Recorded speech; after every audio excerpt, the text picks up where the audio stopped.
أعوذ بالله من الشيطان الرجيم بسم الله الرحمن الرحيم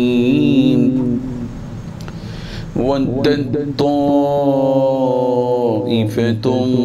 من أهل الكتاب لو يضلونكم وما يضلون إلا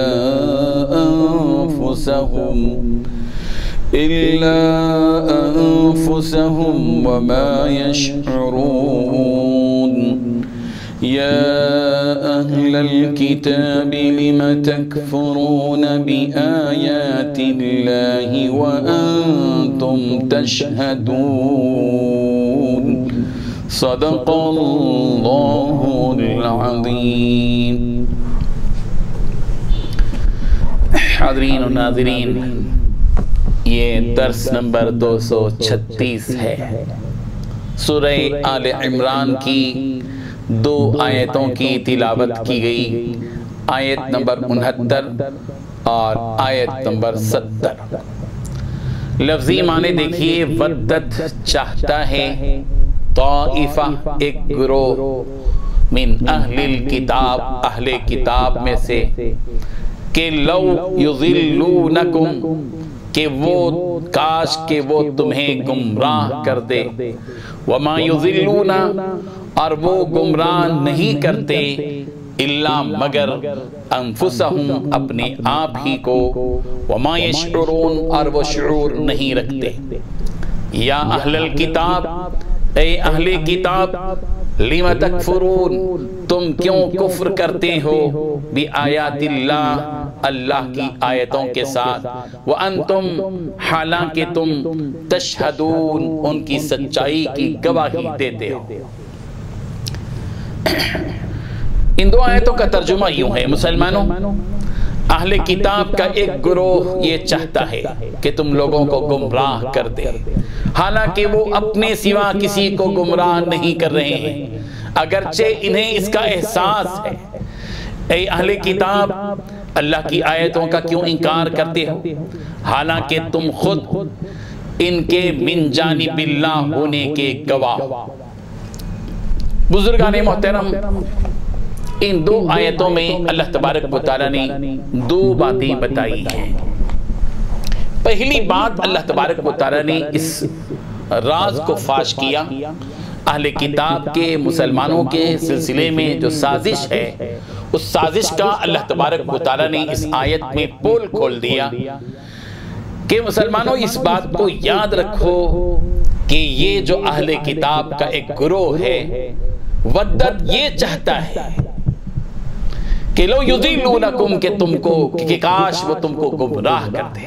ان کے دلوں کی تمنائیں ہیں، آرزویں ہیں، خواہشیں ہیں، سازشیں، کوششیں ہیں کہ یہ اے مسلمانوں تم کو گمراہ کر دیں. لیکن ان اہل کتاب کو معلوم ہونا چاہیے کہ وما یضلون الا انفسہم، یہ کسی کو گمراہ نہیں کر رہے ہیں، یہ مسلمانوں کو گمراہ نہیں کر رہے ہیں، بلکہ خود اپنے آپ کو گمراہ کر رہے ہیں اس سازش کے ذریعے سے. وما یشعرون اور ان کو اس کا شعور نہیں ہے، احساس نہیں ہے اس کا. اللہ تبارک و تعالیٰ نے مسلمانوں کو چوکنا کر دیا، باخبر کر دیا. اس آیت سے مسلمانوں کو اس بات کا سبق حاصل کرنا چاہیے کہ موجود ہر دور میں مسلمانوں کو اسلام سے برگشتہ کرنے، اسلام سے مسلمانوں کو دور کرنے کی کوششیں، سازشیں ہوتی آئی ہیں اور آج بھی ہیں. اور اس دور میں تو یہ فتنے کا دور ہے، نئی نئی چیزیں مسلمانوں کو برگشتہ کرنے کی، گمراہ کرنے کی کوششیں چل رہی ہیں. لیکن اب مسلمانوں کو چاہیے کہ مسلمان اللہ تبارک و تعالیٰ نے جو ایمان کی اور اسلام کی نعمت ہمیں عطا فرمائی ہے، اس نعمت کی قدردانی کریں، اپنے دین پر خود بھی قائم رہیں، اپنے متعلقین کو بھی دین پر قائم رکھنے کی کوشش کریں.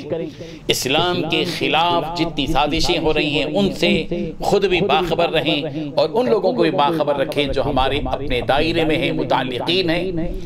آج اسلام کے خلاف اسلام کی نفرت پیدا کرنے کی کوششیں کی جا رہی ہیں، اسلامی قوانین کو غیر معقول برقرار رکھنے کی کوششیں کی جا رہی ہیں، اور اسلام کے خلاف نعرے بلند کیے جا رہے ہیں۔ اب مسلمانوں کے لیے وقت آ چکا ہے کہ مسلمان ہوش سنبھالیں اور اپنی دنیا کے ساتھ اپنے دین کے سلسلے میں بھی اس بات کی فکر کریں کہ انہیں اس ایمان کی حفاظت کے ساتھ اس دنیا میں رہنا ہے، اور اس کے لیے خود تیار رہنا ہے، اور اس امید اور یقین کے ساتھ کہ اللہ ان کی مدد کرے گا۔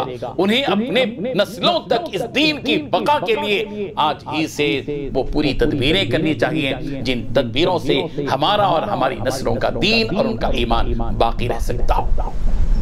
دوسری بات جو اللہ تبارک و تعالیٰ نے بتائی ہے وہ یہ کہ اہل کتاب سے خطاب کرتے ہوئے کہ یا اہل الکتاب، اے اہل کتاب، لم تکفرون بآیات اللہ، تم اللہ کی آیتوں کا کیوں انکار کر رہے ہو؟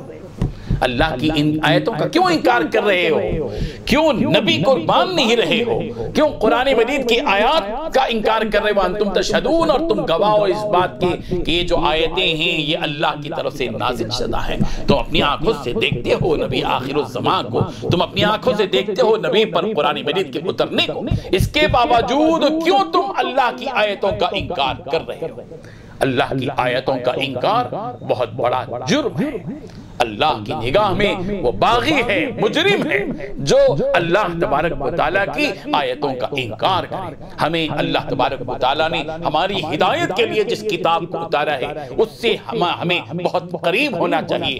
اللہ تعالیٰ کی آیتوں کو ہم پڑھیں، اس کی تلاوت کریں، اس کے معنی اور مطلب کو جانیں، سمجھیں، اس میں تدبر کریں، اس سے سبق حاصل کریں، اور اپنی زندگی میں عملی طور پر اس کو ان آیات کو عملی زندگی میں لے آئیں اور اپنی زندگی کا دستور بنائیں، اور پھر ان آیتوں کو، اس کتاب الہی کو ان لوگوں تک پہنچانے کی کوشش کریں جو اب تک اس دین سے، اس کتاب سے محروم ہیں۔ یہ ہماری ذمہ داری ہے۔ اللہ تبارک و تعالی ہمیں اس سلسلے میں چوکنا رہنے، باخبر رہنے اور اس ذمہ داری کو محسوس کرتے ہوئے عمل کرنے کی توفیق عطا فرمائے۔ وآخر دعوانا ان الحمدللہ رب العالمین۔ لا الہ الا اللہ، لا الہ